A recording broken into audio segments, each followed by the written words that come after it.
ರಾಜ್ಯದಲ್ಲಿ ಅಧ್ಯಕ್ಷರ ಬದಲಾವಣೆ ಬಗ್ಗೆ ಭಾಳಷ್ಟು ಚರ್ಚೆ ಆಗ್ತಾ ಇದೆ. ಸತೀಶ್ ಜಾರಕಿಹೊಳಿ ಅವರು ಒಂದು ಕಡೆ ಪ್ರಬಲ ಸಮುದಾಯದ ನಾಯಕರು, ಅದರ ಜೊತೆಗೆ ಅಹಿಂದ ನಾಯಕರಾಗಿ ಗುರುತಿಸ್ಕೊಳ್ತಾ ಇದ್ದಾರೆ. ಜೊತೆಗೆ ಪ್ರಬಲ ಖಾತೆಯನ್ನು ಕೂಡ ಇಟ್ಕೊಂಡಿದ್ದೀರಾ.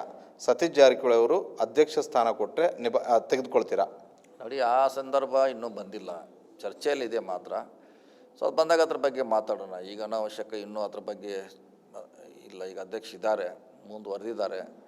ಸೊ ಅಂಥ ಸಂದರ್ಭ ಬಂದಾಗ ಅದ್ರ ಬಗ್ಗೆ ಮಾತಾಡೋಣ.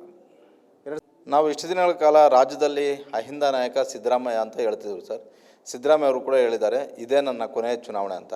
ಸಿದ್ದರಾಮಯ್ಯ ಅವರ ಸ್ಥಾನವನ್ನು ಮುಂದೆ ಸತೀಶ್ ಜಾರಕಿಹೊಳಿ ಅವರು ತುಂಬ್ತಾರ? ಖಂಡಿತವಾಗಿ ಯಾರ ತುಂಬಲೇಬೇಕು, ನಾನಾಗಿಲ್ಲದ ಯಾರ್ಯಾರು ಇರಬೇಕು. ಅದು ಒಂದು ನದಿ ಇದ್ದಾಗೆ ಒಂದನ್ನು ಒಬ್ಬರು ಕಂಟಿನ್ಯೂಟಿ ಮಾಡಬೇಕಾಯ್ತು. 6000 ಎಂದೇಳಿದ ಇತಿಹಾಸ ಇದೆ.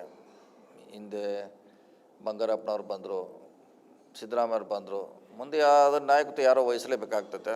ನೋಡೋಣ, ಅಂತ ಕಾಲ ಬಂದಾಗ ಅದ್ರ ಬಗ್ಗೆ ಚಿಂತನೆ ಮಾಡೋರು. ಭಾಳಷ್ಟು ಚುನಾವಣೆಗಳನ್ನು ಸೋತಿದ್ದಂತಹ ಕಾಂಗ್ರೆಸ್ ಪಕ್ಷ ಸಿಗ್ಗಾವಲ್ಲಿ ಈ ಬಾರಿ ನಿಮ್ಮ ನೇತೃತ್ವದಲ್ಲಿ ಗೆಲುವಾಗಿದೆ. ಆ ಕೊಡುಗೆಯನ್ನು ರಾಜ್ಯ ಕಾಂಗ್ರೆಸ್ಗೂ ಕೊಟ್ಟಿದ್ದೀರಾ, ಕಾಂಗ್ರೆಸ್ ಹೈಕಮಾಂಡ್ಗೂ ಕೂಡ ಕೊಟ್ಟಿದ್ದೀರಾ. ಆದರೆ ಕಾಂಗ್ರೆಸ್ ಹೈಕಮಾಂಡ್ ಸತೀಶ್ ಜಾರಕಿಹೊಳಿ ಅವರಿಗೆ ಏನು ಕೊಡುಗೆ ಕೊಡುತ್ತೆ ಅಂತ? ಇಲ್ಲ, ಈಗಾಗಲೇ ಕೊಟ್ಟಿದ್ದಾರೆ. ನಮ್ಮ ಮಂತ್ರಿ ಮಾಡಿದ್ದಾರೆ, ಇಷ್ಟೆಲ್ಲ ಬೆಳೆಸಿದ್ದಾರೆ, ವರ್ಕಿಂಗ್ ಪ್ರೆಸಿಡೆಂಟ್ ಮಾಡಿದ್ದಾರೆ, ಸಾಕಷ್ಟು ಕೊಟ್ಟಿದೆ. ಈಗಾಗಲೇ ಕಾಂಗ್ರೆಸ್ ಪಕ್ಷ ನನಗೆ ಸಾಕಷ್ಟು ಕೊಟ್ಟಿದೆ. ಮುಂದೆ ಕೂಡ ಅವರು ಯಾವುದೇ ಕೆಲಸ ಕೊಟ್ಟರು ಕೂಡ ನಿಭಾಯಿಸುವಂಥ ಶಕ್ತಿ, ಕೆಪಾಸಿಟಿ ಇದೆ, ನಿಭಾಯಿಸ್ತು, ಅದೇನೇ ಪ್ರಶ್ನೆ ಇಲ್ಲ.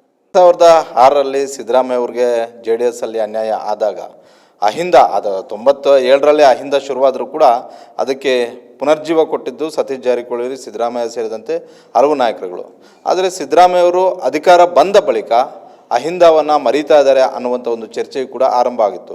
ಚುನಾವಣಾ ಸಂದರ್ಭದಲ್ಲಿ ಅಹಿಂದ ಅಂತಾರೆ, ಅಧಿಕಾರಕ್ಕೆ ಬಂದ ಮೇಲೆ ಅಹಿಂದ ಮರೀತಾರೆ ಅನ್ನುವಂಥದ್ದು ಕೂಡ ಇತ್ತು. ಆದರೆ ಈ ಬಾರಿ ಚುನಾವಣೆಯಲ್ಲಿ ನಿಮಗೆ ಬೈ ಎಲೆಕ್ಷನಲ್ಲಿ ಒಂದು ಸಂದೇಶ ರವಾನೆ ಆದಂತಿದೆ.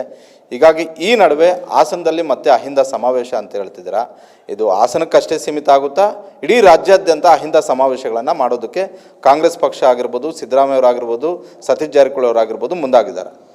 ನೋಡಿ, ಅಹಿಂದ ಅನ್ನೋದು ಒಂದು ಜಿಲ್ಲೆಗೆ, ಒಂದು ತಾಲೂಕು ಸೀಮಿತವಾಗಿರುತ್ತೆ, ಇಡೀ ರಾಜ್ಯಕ್ಕೆ ಸೀಮಿತವಾಗಿರುವಂಥ ಒಂದು ವ್ಯವಸ್ಥೆ ಅದು.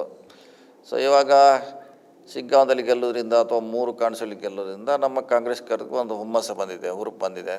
ಅದಕ್ಕೆ ಬಹುಶಃ ಆ ಜಿಲ್ಲಾ ನಾಯಕರು, ಅಹಿಂದ ನಾಯಕರು ಅಲ್ಲೊಂದು ಸಮಾವೇಶ ಮಾಡಬೇಕು, ಪಕ್ಷವನ್ನು ಗಟ್ಟಿಗೊಳಿಸ್ಬೇಕು ಅಂತ ಒಂದು ತೀರ್ಮಾನಕ್ಕೆ ಬಂದಿದ್ದಾರೆ. ಅದು ಬಹುಶಃ ಎಲ್ಲ ಜಿಲ್ಲೆಯಲ್ಲಿ ಆದರೂ ಕೂಡ ಆಶೀರ್ವಾದ ಪಡಬೇಕಾಗಿಲ್ಲ. ಎಲ್ಲ ಜಿಲ್ಲೆಯಲ್ಲಿ ಅಹಿಂದ ಗಟ್ಟಿಗೊಳಿಸ್ಲಿಕ್ಕೆ ಅಂಥ ಕಾರ್ಯಕ್ರಮ ಆಗಬೇಕು.